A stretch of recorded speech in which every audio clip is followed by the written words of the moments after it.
right, everyone, buckle up, because today we are diving deep into the world of Bitcoin.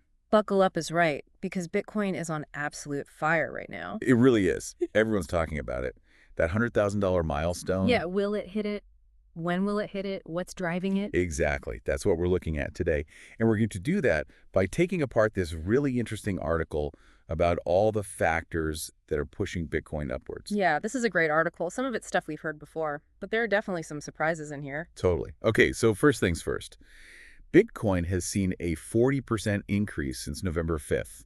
That's huge. I mean, that's insane. So, yeah, what's going on? Well, the article points to a few things.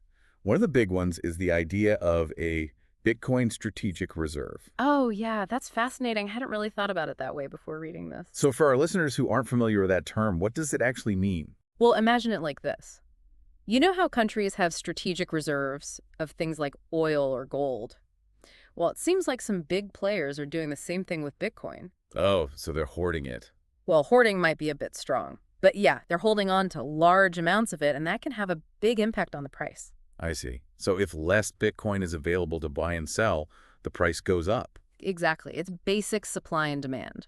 And this reserve strategy is really interesting because it suggests that some people are betting big on Bitcoin's future. They're willing to hold on to it even when the price is going up because they think it'll go even higher in the long run. It's like they're saying, we believe in this so much, we're willing to take it off the market to increase its value. Right. And it seems to be working. Right. But of course, there's always risk involved. For sure. Speaking of risk takers, this article talks about MicroStrategy, and it's kind of crazy, right? 600% stock surge this year. Oh, it's absolutely wild. They are going all in on Bitcoin. And seemingly winning, at least for now. But it's got to make you wonder, is it sustainable? Well, that's the million-dollar question, isn't it? Some people think MicroStrategy is ahead of the curve, that they're seeing the future of finance and acting accordingly. Others think it's a bubble that's bound to burst. It's definitely a bold strategy. Yeah. And then there's the political angle, too. With Trump potentially coming back, the market seemed to be banking on some friendlier crypto regulations. Oh, absolutely. I mean, let's be real. Regulations play a huge role in how any market performs.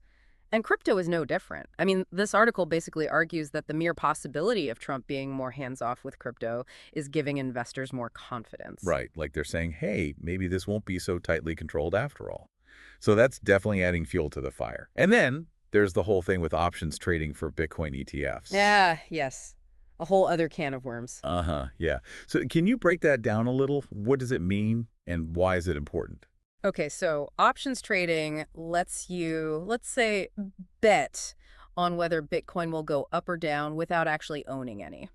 So you're basically gambling on the price. In a way, yes. And that kind of speculation can make the market even more volatile. It can drive the price up quickly, but it can also lead to dramatic crashes. So we've got this perfect storm brewing. It reminds me of that dot-com boom, back when everyone was going crazy for internet stocks. Yeah, I see the parallels too. It's that feeling of this is the future, get on board or get left behind.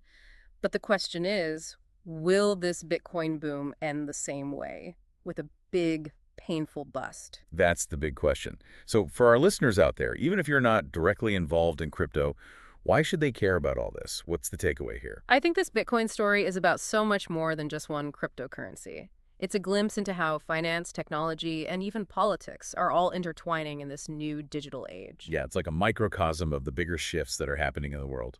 Exactly. And understanding these forces can help you make more informed decisions about your own finances, whether you're investing in stocks, bonds, or even just deciding how to save your money. Great point. Now, as we wrap things up, something that keeps coming back to me is something this article didn't touch on. What happens if Bitcoin actually hits that $100,000 mark? How will governments react? Oh, that's an excellent question. I mean, will they crack down even harder with regulations, or will they finally have to embrace crypto in a more serious way? Yeah.